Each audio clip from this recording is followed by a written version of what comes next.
We're going to get on with our speakers for this evening, so I want to read the bio for our first speaker. Our first speaker grew up in Washington, D.C. He attended the University of Maryland and later earned an MBA from Marymount University.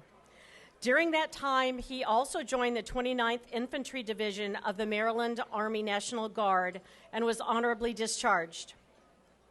His career included marketing, demographic, and lifestyle data and financial newsletters, including Louis Rukeyser's Mutual Funds and Inside Personal Finance with Rick Edelman. Later, he started his own finance company where he turned a $38,000 investment into a $20 million a year company. That's pretty impressive. He is an accomplished saber fencer, earning regional and national medals, including in the Pacific Northwest. His latest hobby is racing cars, including BMWs and a Formula Ford. He has earned several first-place finishes in both endurance and sprint races. He relocated to Kootenai County 10 years ago with his wife to raise their 2 boys, and today he is our county commissioner here in Kootenai County. Please give a warm welcome to Bruce Mattare.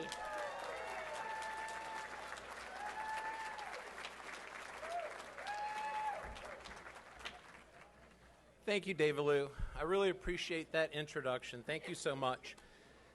You know, on the way up here, the sheriff just notified me that we actually had someone who was trying to breach the front desk up there. She claims to be, her name is Michelle Grisham, and fortunately our sheriff's deputies recognized that she was some governor down south, and they told her that this is a gun zone and that she's not allowed, so they kicked her out. You know, Women in Red is a great event for our community. It used to be just a luncheon before, but that changed a few years ago. And now, look at it. We got 500 people here in this room tonight. That is so impressive. It's a real honor for me, your county commissioner, to be here speaking before you tonight. While I would love to talk about all the good things that we're doing at the county level, the topic I want to talk about is you. You see, it's a big deal that you're out here tonight, and an even bigger deal for our community. I will tell you why that is, but before I do, I'd like to share with you my story, because I know so many of you here tonight can relate to it in one way or another. And it's important you know that you are not alone, that there are a lot more people who are like us than we often think. I can only imagine how lonely Riley Gaines felt at first about her situation. That was until she spoke up, and a tidal wave of support came out for her. Not only is it a culture war that we're fighting, it's a war to save our republic, our state, and our communities. We all know at the national level we're watching some pretty uncomfortable things happening. If it continues unabated, I fear that we were going to be going into very dark times. As many of you know, our politicians are allowing our own borders to be overrun by millions of migrants. This will have consequences in this country, and it'll have consequences here eventually. The courts just ruled that the Biden administration violated the First Amendment by forcing and coercing social media and other organizations to ban speech, block opinion, and censor information. They no longer have boundaries. We know they fear our Second Amendment. The ATF is becoming much more aggressive towards citizens and gun dealers. Fortunately, Americans recognize that something is wrong and are purchasing millions and millions of guns. In fact, more than 1 million guns have been sold per month for the last 49 consecutive months. 2 million alone last month. We know that our government can easily bypass our Fourth Amendment rights by paying big tech to have access to incredible amounts of information about you without ever establishing probability of a crime. And of course, we're watching the political persecution and prosecution of political opponents, including our former president, Donald Trump.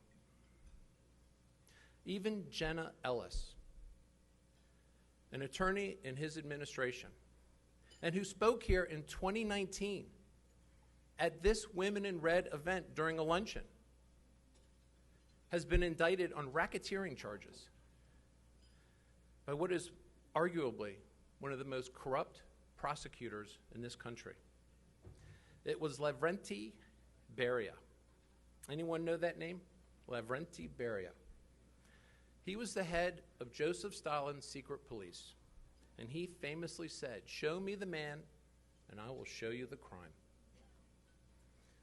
We're seeing more and more of this kind of corruption throughout our great country. It's troubling. Meanwhile, millions of dollars flow into the Biden's bank accounts from foreign entities. And, well, nothing to see here, folks. This is what tyranny looks like. When the law is used as a weapon against one group of people and applied differently to another, that is tyranny. Folks, we cannot ignore the 800-pound gorilla in the room anymore. And I don't see how we can fix this starting at the top. To me, the only way we're ever going to save this country is from the ground up. We need to take control locally and work our way up.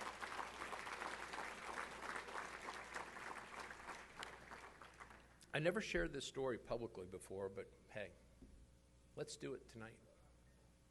It was back in 2014, a few months after we moved here.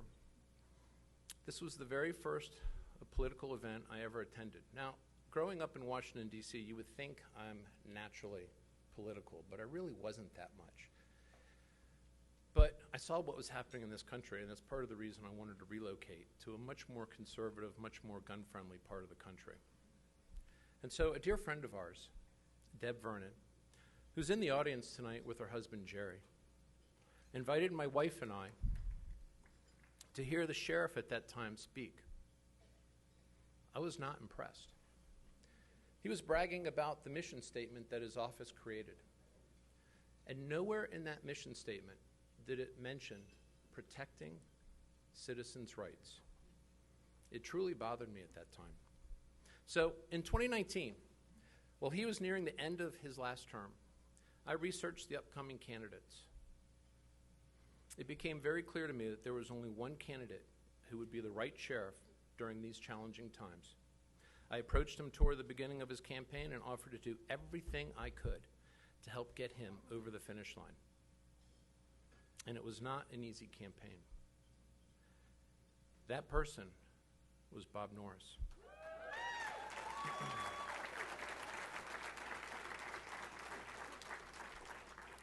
I've said to him during the campaign, and I will say it again and again, he has the capacity to be one of the best sheriffs, if not the best sheriff this county has ever had. And he's proving me right every day. Bob, thank you. Thank you for stepping up to the plate.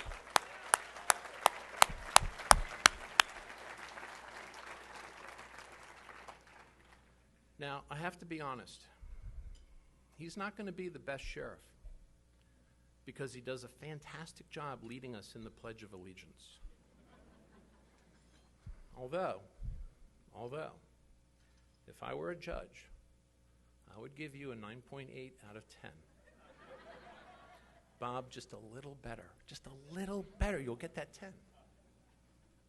But seriously, the reason he's the right person is because he genuinely cares about this community. He cares about you.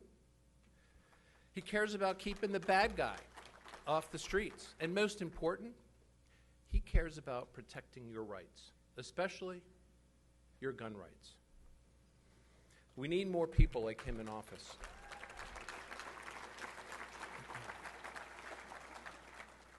After Bob got elected, I was troubled to discover that we were underfunding our law enforcement. and it was creating a lot of vacancy issues. See, to me, underfunding is no different than defunding.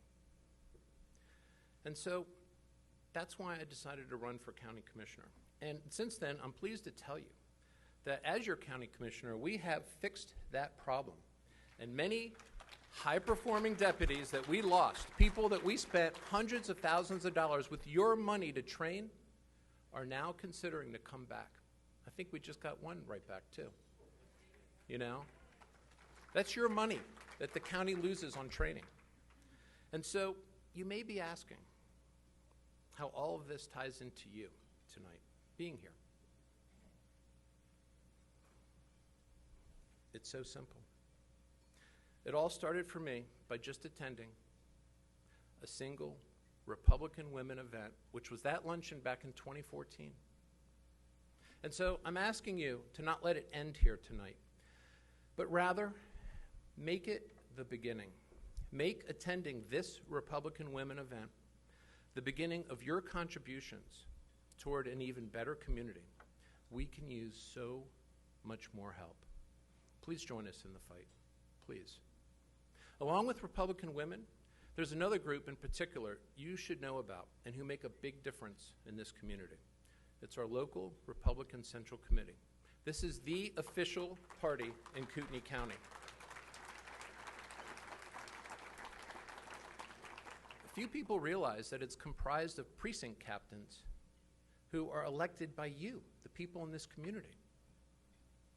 The official Republican Central Committee is the group that's vetting and helping to elect solid conservatives.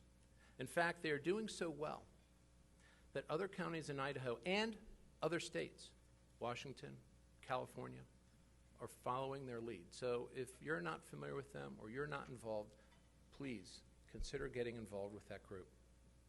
And I'd also like to take this opportunity to recognize and thank the chairman. He puts an immense amount of time throughout the state, and he takes a lot of heat to help get good conservative candidates elected. To me, his efforts exemplify the kind of courage we need right now, everywhere in this country. Chairman Regan, thank you. Thank you so much.